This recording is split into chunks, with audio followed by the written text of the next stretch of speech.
My wife, 37, and I, 38 male, moved to a new neighborhood about 3 years ago with our 2 kids, pre-tween and a little younger. Our neighbors across the street have 2 kids, tween and pre-tween, with whom our kids quickly became friends. We would also hang out with the parents, and my wife became close friends with the mom. The dad and I got along fine, but never got as close as my wife and the mother. Unfortunately, about a year ago, the parents separated and the mom filed for divorce. Apparently, the dad had an affair. The mom moved out as the dad owned the house before they got married. She took the kids with her. According to my wife, the mom tried to get full custody of the kids, but the dad asked for and was granted partial custody, so he has the kids 3 weekends a month. Then they stay with their mom the rest of the time. I've only very briefly talked with the dad about the whole thing, as he obviously feels a lot of shame about the affair, and we aren't close enough for me that I feel I can ask deep questions about it. The kids all still play together when they can. However, I noticed my wife would make it a point to ensure our kids invited them to our house. My wife was also asking the neighbor kids some pretty odd and honestly rather intrusive questions about their dad, like if he has friends over at his house when they're there, what he feeds them, what rules he has at home, do they feel safe there, etc. This past weekend, the kids stayed at our house for dinner, and my wife asked them if they liked hanging out with their dad or mom more. I cut in before the kids could answer and changed the subject to watching a movie after dinner. Then as my wife and I were cleaning up, I asked her what the heck all the questions were about. She said that her friend is still trying to get full custody of their kids, and she asked my wife if she would keep an eye out for anything that she could use to build the case against the dad. I was shocked. I told her that was none of our business, and she needed to stay out of it. I told her it seems like her friend is still upset about the affair and is using that anger to justify taking the kids away from their father. I told her that neither of us had ever seen anything to indicate that this guy was a bad father. Sure, he had an affair, which makes him a bad husband, but that has zero influence on his ability to be a good, loving father. I told her what her friend asked her to do was gross, and the fact that she's going along with it is something that I strongly disagree with. I told her she needed to mind her own business. She said she's just trying to look out for her friend, and she's trying to make sure that the kids end up in a situation that is best for them. I told her that essentially spying on our neighbor was not her responsibility, and she was definitely in the wrong for asking the kids the kind of question she was. She feels she's completely justified, but I do not. Not the idiot, but you should remind your wife that in her quest to help her friend remove the kids from their dad, she's causing parental alienation. The dad will eventually figure it out because the kids will answer honestly about the questions and conversations. Whatever information your wife gets and passes along to her friend is going to come out in a custody hearing. Your wife could be called to testify that she was the one to ask the questions or obtain the information. The dad could have grounds to sue your wife, and her friend would lose custody or custody time for parental alienation.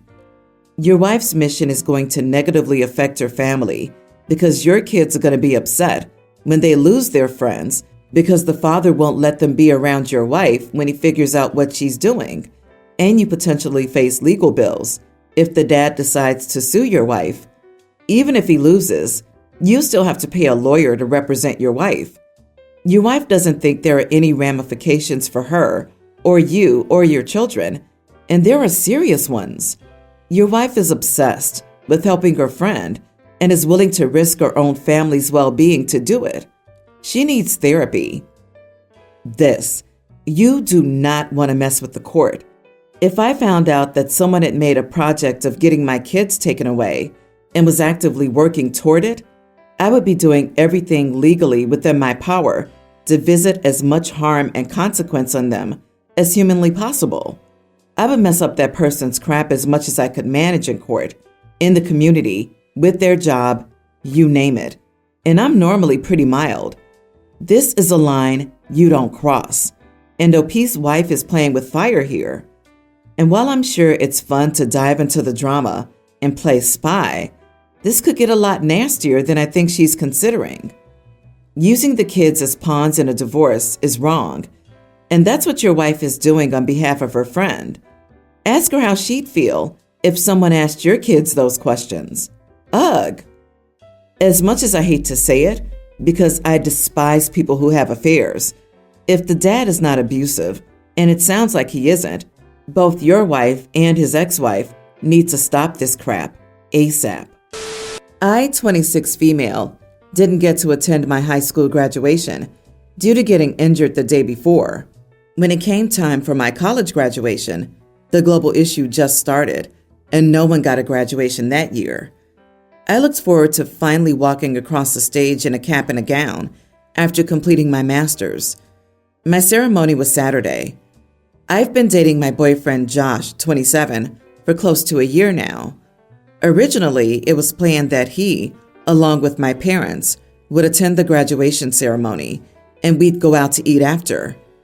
On Thursday, Josh's mom unexpectedly passed away. It truly came out of nowhere and devastated everyone. I've been helping Josh and his family the best I can to make preparations. The funeral is Monday. I grappled with whether I should attend my graduation, but ultimately decided I should. It's one day, and I figured Josh would be okay without me for a few hours. I obviously didn't expect him to come anymore, but I offered the invitation.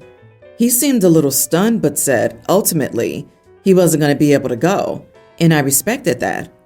My parents seemed a little surprised that I still planned to go, but we went and got dinner afterward. When I got back to Josh's that night, he's been staying at his dad's. His sister, Amelia, 30, went off on me. She asked how I could abandon Josh at this time. Apparently, he had a complete breakdown upon finding some mementos of his mother. Josh hadn't cried since he got the news, but it finally hit him that his mom was gone.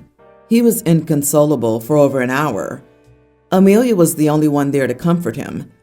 Finally, I went to check on him, and he didn't want to see me. I tried explaining to Amelia that this was a once-in-a-lifetime event and that I never had graduation. She replied, well, Josh has never had a parent die before. Ultimately, Amelia and Josh's dad asked me to leave as I upset both of his children. I've tried to contact Josh since, and he's told me he needs some space. I asked if he still wanted me to attend the funeral, and he said it was completely up to me. I brought this up with a friend, and she was floored that I'd still gone to my ceremony. It's the consensus with everyone that I should have skipped it. Was I wrong? Not the idiot. It really sucks, but this wasn't something you could just reschedule, and it was something that had been planned for a while. It's tragic that his mother passed away, but he had his family there with him, and there was no way for you to know that you would miss him having a mental breakdown. It's not like you skipped out on the funeral or something. Should you drop your entire life and just be at his side until he decides otherwise? I would also like to note that it's healthy to cry. OP says he hasn't cried.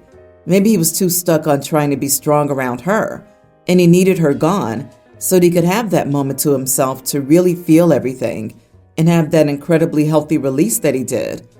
OP, please don't be upset thinking you let him down. His sister is angry because her mother died. She's also having trouble processing her emotions around it. In that moment, she chose you to be a target for her grief over something else. Exactly. You didn't go to a bachelorette or a wild weekend in Vegas or Ibiza. His is an enormous loss, but yours is a huge milestone. You've worked hard and missed the ceremony, commemorating your previous accomplishments. Would they prefer you do not abandon this guy's side and mourn with him for years to come? Taking some time for yourself, whether it's a few hours or a weekend, it's a healthy thing to do. Your presence isn't going to bring his mom back. You're not going to fill the void she's left behind. So he chose to be selfish and think that you're his, and whatever you may have going on in your life is of no value because it has nothing to do with him. Congratulations on your graduation, OP. I hope Josh's family doesn't hold a grudge because they're misguided by grief. Stay strong. My family had steak tonight for dinner. A large piece of pure fat was on one of the steaks, which I cut off to throw away. My daughter, Teen, told me not to throw it out and that she wanted to eat it. I cut off a small slice from the fat and gave it to her, but she insisted I give her the whole thing. It was a huge piece of fat, which would be super unhealthy to eat. I told her no, she didn't need a slice of fat, half the size of her entire steak, and said that that would be ridiculous. She got upset that I forced her to waste food she wanted. Part of my responsibility as a parent is to keep my children at least relatively healthy and not feed them pure beef fat just because they want it. Am I the idiot for throwing it away? Edit to clarify. It was on my plate. I didn't take it from hers. My daughter's overweight. She's gaining weight and has been.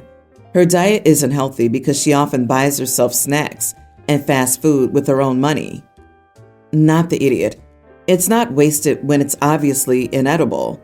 Sure, you can swallow everything on your plate, including bones. What's the point though? Furthermore, you're not obligated to give anything on your plate to someone else. It's your food, so you can do whatever with it. However, do you think she's deliberately gaining weight? Or is the weight gain a consequence of her poor eating habits? I was wondering aloud if it was a subconscious coping mechanism for something. Not gonna lie, crispy fried steak or pork chop fat is yummy, but it's absolutely ridiculous to eat a giant piece of fat. You're right on that, and she's wrong. She's still a kid, so you can veto some of her food choices. It'd be irresponsible if you let her eat whatever she wants all the time without caring about her health. You are the idiot. Of all the things that would make your daughter fat, eating a bit of animal fat would be the least of the causes.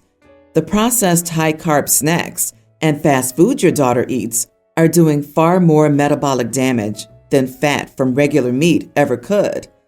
If you check out the keto forums, you will see that many people eat high-fat foods without ill health effects when combined with non-processed foods and vegetables. If you're worried about your daughter's health, work with her to cut out the junk food.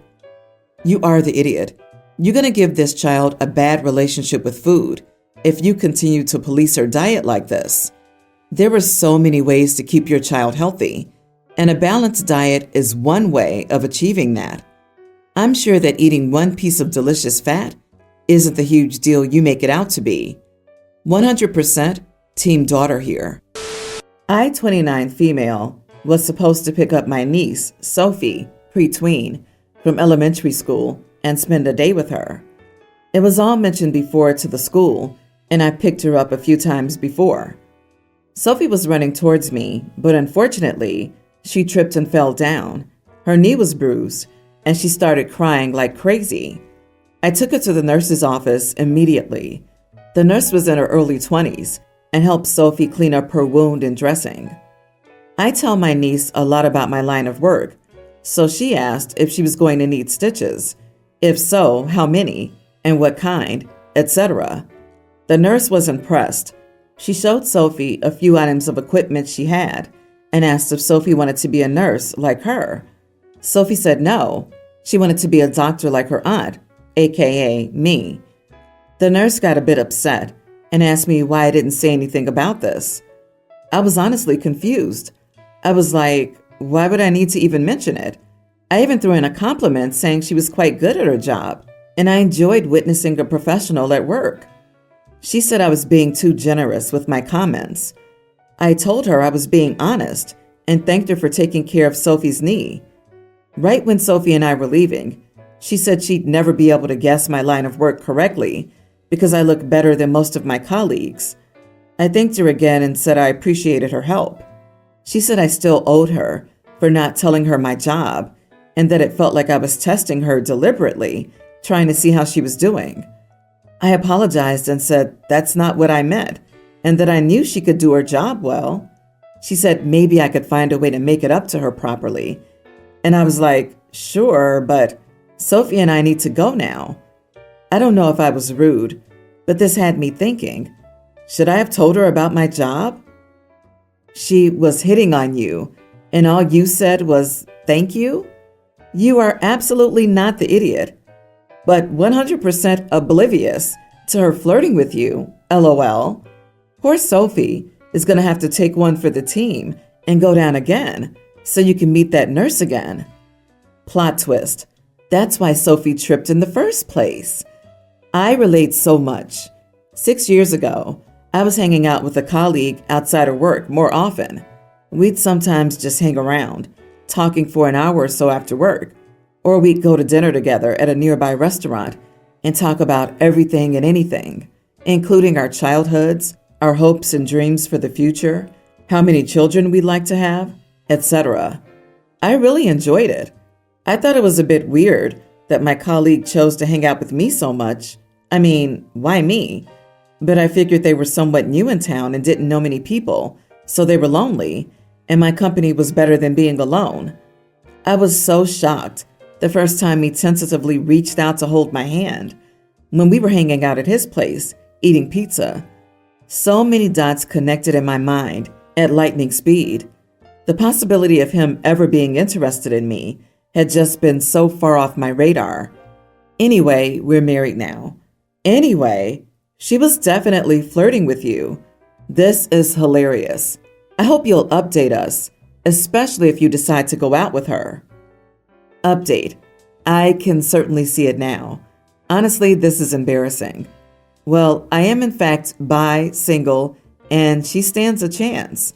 I'd like to thank everyone for their lovely comments and for making me realize what was happening the whole time. I'll post an update if anything interesting happens. Thanks again. I'm one of 3 kids. I have 2 younger brothers. I love my mom, but she's overbearing and likes to meddle. She doesn't do it to me because, 1, I joined the armed forces almost right after I turned 18. I'm 39 now and haven't lived at home or near my hometown since then. 2, I now live on the other side of the country, 4,000 kilometers away. 3, I'm gay, so my mom has no daughter-in-law to push around. I married my husband in 2006. Since we were both in the armed forces, we had a military wedding, so there was nothing for my mom to take over when it came to the planning. My husband and I visit my family only once a year, and we always stay in a hotel instead of with my parents. I talk to both my parents on the phone often, but I run interference between my mom and my husband so she can't bother him.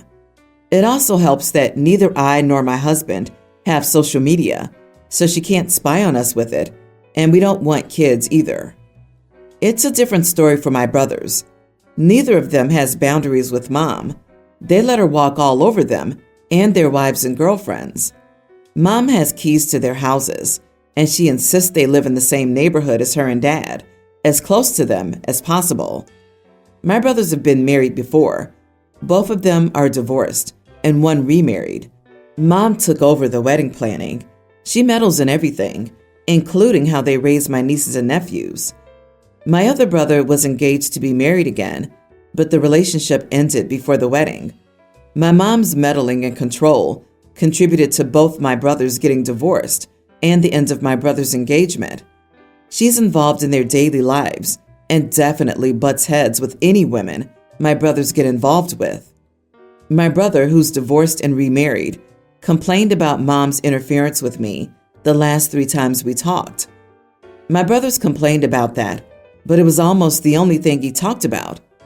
After the 3rd time, I told him he only had himself to blame, and that led to a fight because he thought I didn't understand. He got our other brother involved, and he agrees with him, my brother, and is against me. My brothers are adults with their own money. They're not dependent on my parents for employment or financial stuff. There's nothing stopping them from telling mom to back off and drawing up some boundaries. They only have themselves to blame, even if they try to fight me on that. What I said led to a fight, but I think I'm right and not the idiot here. She insists they live in the same neighborhood as her and dad. This made me sort of snort my drink right out of my nose onto my mother's new leather couch. Sweet Jesus on a pogo stick. Not a chance. You're right. They allow her to meddle and never put any boundaries in place. They only got themselves to blame here. I assume they're in their 30s, so past the age when they need mommy to wipe their butt. I love my mom and generally get along great with her, but I still had to pass on an otherwise amazing house because it was just up the street from her, and I knew she wouldn't be able to resist just dropping by. Boundaries are great. Both of them are divorced. I'm so surprised to read this. So surprised. Once again, I'm using all the sarcasm available on earth at this moment. When you can't cut your ties to mom or dad to this degree, you don't deserve a partnership because you have nothing of yourself to offer. It's just mom or dad's opinions, mom or dad's rules, mom or dad's life. OP, you are not the idiot. You didn't insult them or swear at them. You spoke truth to power. They allowed their mom to take over their lives and ruin their marriages.